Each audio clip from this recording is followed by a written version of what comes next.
오늘은 턱관절을 이용한 전신치료법인 기능적 뇌척추요법 FCST라는 새로운 치료법을 창안하시고 한의학 박사이시면서 의학 박사이신 천안시 이영준 한의원의 이영준 박사님과 함께합니다. 네, 그럼 박사님 바로 만나 뵙겠습니다. 박사님 안녕하세요. 예, 안녕하십니까. 네, 박사님 반갑습니다. 네, 반갑습니다. 자, 지난주에는 우리 신체에서 턱관절이 어지럼증과 연관될 수 있다는 말씀해 주셨는데 예. 또 어떤 주제가 준비되어 있을까요? 예, 오늘은 류마티스 관절염과 턱관절의 관계에 대해서 소개해 드리겠습니다.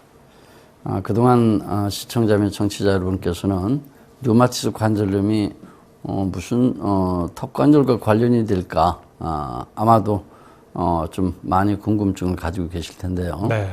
그 관련성에 대해서 오늘 자세하게 한번 소개해 드리겠습니다. 네. 자, 일단 류마티스 관절염이 어떤 질병인지부터 좀 자세히 소개를 해 주시죠. 예. 류마티스 관절염은 만성 관절염 중에 퇴행성 관절염 다음으로 아주 흔한 질병입니다. 네. 그리고 또 연령이 제한이 없이 발생되고 있습니다. 그러나 요즘은 일반적으로 20대에서 50대 사이에 흔하게 발생되는 질병이기도 합니다. 그리고 또 남성보다도 여성에게서 한 3배 이상 더 많이 나타나고 있습니다. 이 류마티스 관절염이 아직도 현대의학에서는 그 원인이 뭔지 제대로 밝혀지지가 않았습니다.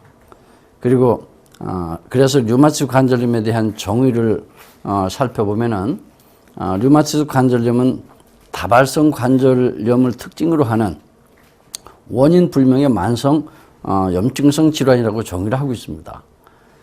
이 질병에 대해서 좀 더 자세하게 설명을 덧붙인다면은 류마티스 관절염은 초기에는 관절을 싸고 있는 활막에 염증이 발생합니다. 그렇지만 점점 이제 주변에 연골과 뼈로 염증이 퍼져나가면서 관절의 파괴 그리고 관절 변형을 초래하게 되는 질병입니다. 그리고 심해지면 관절뿐만이 아니라 관절 외 증상으로 빈혈, 건조 증후군, 그리고 피하결절, 폐 섬유화증, 혈관염, 피부 궤양 등 전신을 침범할 수 있는 질환입니다. 네. 네. 자, 그럼 지금까지 밝혀진 류마티스 관절염의 원인은 무엇이고 왜 생기는지 궁금한데요. 예. 류마티스 관절염의 정확한 원인은 좀 전에 설명드렸다시피 아직까지 밝혀지지 않았습니다. 그렇지만 자가 면역 어떤 현상이 주로 발병 기전일 것으로서 현재까지는 추측하고 있습니다. 네. 자가 면역 현상이라는 뭐를 말하냐면은 외부로부터 어떤 뭐 적이 침범해 들어왔을 때 우리 신체를 지키는 신체의 어떤 면역 체계를 말하는데 그 면역 체계 이상으로 인해서 오히려 자기를 보호해야 될 면역 체계가 자신의 신체를 공격하는 현상을 말하고 있습니다. 그리고 그 외에도 지금까지 밝혀진 류마티스 관절염의 원인은 일반적으로 어떤 유전적인 소지라든지 또는 세균이나 바이러스 감염 등이 류마티스 관절염의 원인일 것으로 그렇게 생각되고 있을 뿐입니다. 그리고 또 신체적인 어떤 정신적 스트레스 또 하나의 원인일 것으로 보고 있고요. 특히 여자들의 경우에는 이제 폐경 초기에 발병하기 때문에 또 호르몬의 영향이 있지 않을까 그렇게 생각하고 있기도 합니다. 네. 그럼 박사님의 생각도 지금까지 밝혀진 류마티스의 원인을 현대의학에서 앞서 밝힌 여러 가지 원인과 동일하다고 생각하시는지요? 저는 그렇지 않습니다. 저는 전혀 다르게 생각하고 있습니다. 저는 구조적인 이상으로 오히려 보고 있습니다. 제가 말하는 구조적 이상은 우리 척추의 신경계의 구조적 이상을 말하는데 신경계 시스템이 즉 구조적 문제가 생기게 되면은 이게 이제 류마티스 관절염을 비롯한 대부분의 여러 가지 자가 면역 질환의 원인이 된다고 보고 있습니다. 네. 그렇게 보시는 이유 또한 궁금한데요. 박사님의 네. 강의와 토론을 통해서 보면 저도 많은 것들을 배웁니다만 이 시간에 나와서 소개하시는 주장이 사실 여러 다른 박사님들과는 전혀 다른 각도이기 때문에 저도 사뭇 치료법이 궁금하거든요. 예. 네. 저도 한때는 순수한 한의학적인 원인, 그리고 또 순수한 현대의학적인 원인으로 보는 시각만 가지고 있었습니다. 그리고 그에 대해 어떤 별다른 저항 없이 대부분의 그 지금까지 밝혀진 현대의학적인 것을 수용하는 입장이었습니다. 그러나 그동안 오랜 임상을 통해서 그런 관점에서의 접근이 아직 밝혀지지 않는 각종 질병의 원인에 대해서 그 모든 전문가들의 추론일 뿐 정확한 원인이 아니라는 것을 알았습니다. 물론 제가 주장하는 원인도 또 다른 저의 추론일 수도 있습니다. 그러나 그런 수많은 추론들이 있음에도 불구하고 현대의학적인 어떠한 약물 치료로서도 치료가 되지 않고 있다는데 문제가 있기 때문입니다. 네. 그럼 박사님께서 보시는 원인과 박사님의 그렇게 보는 관점의 치료는 어떤 좀 괄목할 만한 효과가 나타나고 있습니까? 물론입니다. 네. 아주 지금까지 저는 뛰어난 치료 효과를 나타내고 있습니다. 그런 결과는 제 홈페이지에 동영상 치료 사례 게시판을 통해서도 모든 분들한테 공개하고 있습니다. 그리고 현재 류마티스 관절염 증상의 진행 정도에 따른 약물의 정량을 통해서 접근하는 현대의학적인 치료는 지금 한계에 부닥치고 있습니다. 증상의 개선은커녕 오히려 시간이 지나면서 점점 나머지 면역체계마저 무너뜨리는 그런 왜곡 현상이 발생하고 있습니다. 류마티스 관절염뿐만이 아니라 다른 종류의 자가면역 질환 모두가 우리 신체의 구조적 이상으로 발생된다는 그런 새로운 사실을 의료인은 물론 국민들이 새롭게 인식해야 할 시점이 아닐까 생각됩니다. 네. 그럼 박사님 왜 이 류마티스 관절염이 포함된 자가 면역 질환을 비롯한 각종 희귀 난치병의 원인이 구조의 이상이죠? 우리 신체 척추와 신경계 구조의 이상이 있다고 보시는지 좀 자세히 말씀을 해주세요. 예, 저는 왜 각종 희귀 난치 질환을 비롯한 류마티스 관절염 그리고 각종 자가 면역 질환 등이 우리 신체의 척추 신경계 구조적 이상이 있다고 보는지 좀 더 이해가 쉽게 되기 위해서 좀 더 비유해서 설명드리겠습니다. 그러기 위해서 우선 아나운서님께 몇 가지 간단한 질문 답변을 한번 요청하겠습니다. 네, 제가 상식적인 답변을 좀 하도록 노력할게요. 예. 만약에 심한 어떤 풍수해를 만나서 수십만 명 또는 수백만 명의 어떤 도시민이 머무는 곳에 어떤 고립된 지역이 발생했다고 한번 가정하겠습니다. 네. 그리고 그 고립된 지역이 풍수해로 인해서 도로와 교통의 유실이 발생이 되고 전력 공급 또는 통신망이 두절돼서 그 지역 사람들이 아사지경에 이르렀다고 가정하겠습니다. 네, 그렇다고 가정을 하고요. 그럼 그 지역에 고립된 사람들의 생명을 보존하기 위해서 우리는 무엇을 먼저 어떻게 해야 될까요? 네. 한번 답변 주시죠. 네, 그런 상황에서는 사람의 생명이 가장 중요하니까 먹고 잘 잘 수 있도록 일단 식량 공급을 좀 해주는 게 우선순위가 아닐까 싶은데요. 예, 물론 그렇게 해야 되겠죠. 네. 그럼 그런 다음에 아나운서님께서는 어떤 것을 다시 또 하겠습니까? 네, 그리고서 안전한 곳으로 좀 대피할 수 있도록 각종 그 보호 장구나 이런 걸 통해서 구조를 해내야 되지 않을까요? 저의 생각은 다릅니다.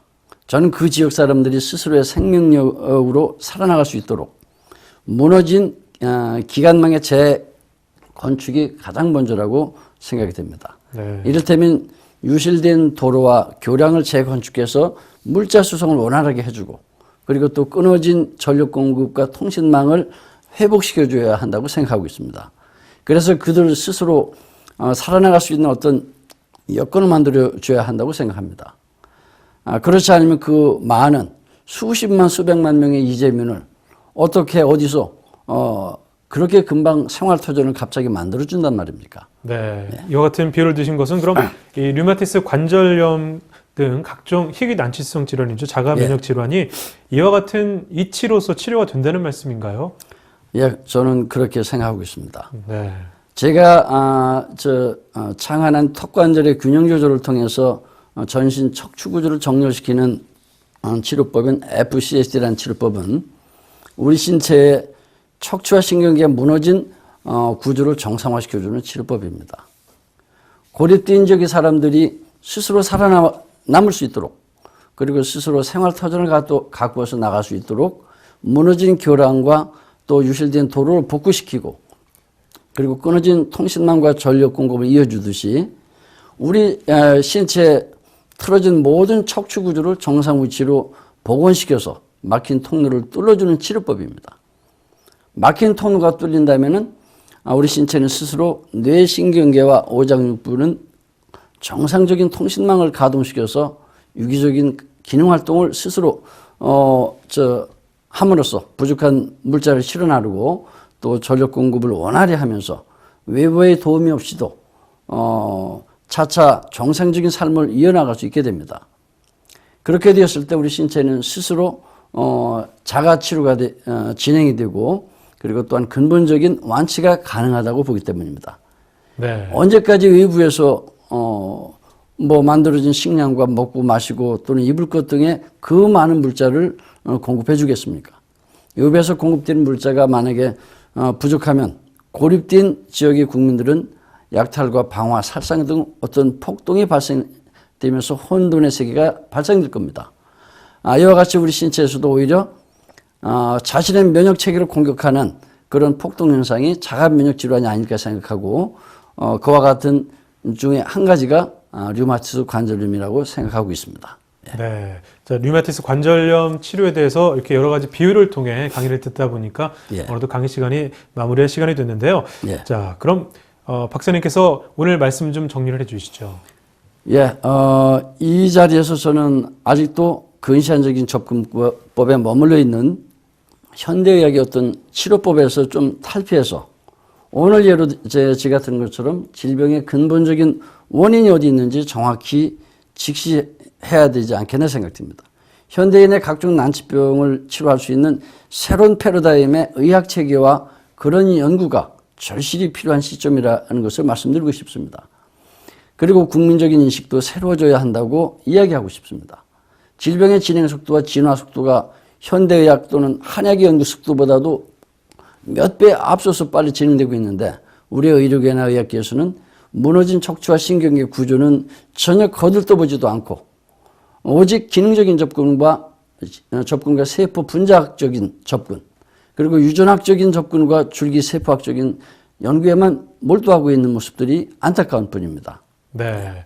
오늘 좋은 말씀 감사드리고요. 다음 시간에도 역시 류마티스 증상과 치료법에 대해 더 자세히 알아보는 시간 갖도록 하겠습니다. 자, 오늘 마무리 말씀 한 번 더 해주시죠. 제 강의를 듣고 계시는 시청자 및 청취자 여러분, 그리고 의료인 여러분, 세포 분자학적인 연구로 그리고 틀어진 척추 구조를 정상화시킬 수 있다고 혹시 보십니까? 줄기세포를 연구하면은 틀어진 목뼈와 등뼈, 허리뼈, 그리고 골반뼈 등을 정상화시킬 수 있다고 혹시 보십니까? 아닙니다. 틀어진 목뼈나 등뼈, 허리뼈 등 척추는 그 틀어진 뼈를 정상 위치로 이동시키는 구조적인 치료법으로만 정상 위치로 이동시킬 수 있습니다. 틀어진 척추뼈를 정상 위치로 정렬되지 않는 한 그 옆을 지나는 신경계 구조 또한 정상으로 회복될 수 없습니다. 여러분, 류마티스 관절염을 비롯한 각종 난치병의 원인은 여러분의 가장 가까운 곳에 있습니다. 여러분이 틀어진 1, 2번 목뼈에 있으며 또 그 목뼈를 틀어지게 하는 여러분의 턱관절의 불균형이 있습니다. 만약에 여러분의 턱관절에 불균형이 발생된다면은 그로 인해서 여러분의 머리통의 뇌신경계와 몸통 간의 체간신경계 간에 어떤 통로가 막혀서 소통이 되지 않게 되는 곳에 있습니다. 여러분의 틀어진 척추와 골반에 의해 발생된 다양한 신경계 시스템 고장이 있습니다. 그 시스템 고장으로 인한 뇌혈액 공급과 뇌척수액 공급, 그리고 각종 순환장애 있습니다.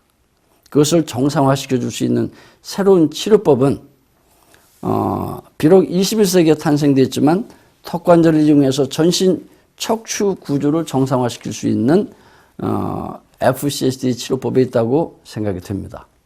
감사합니다. 네.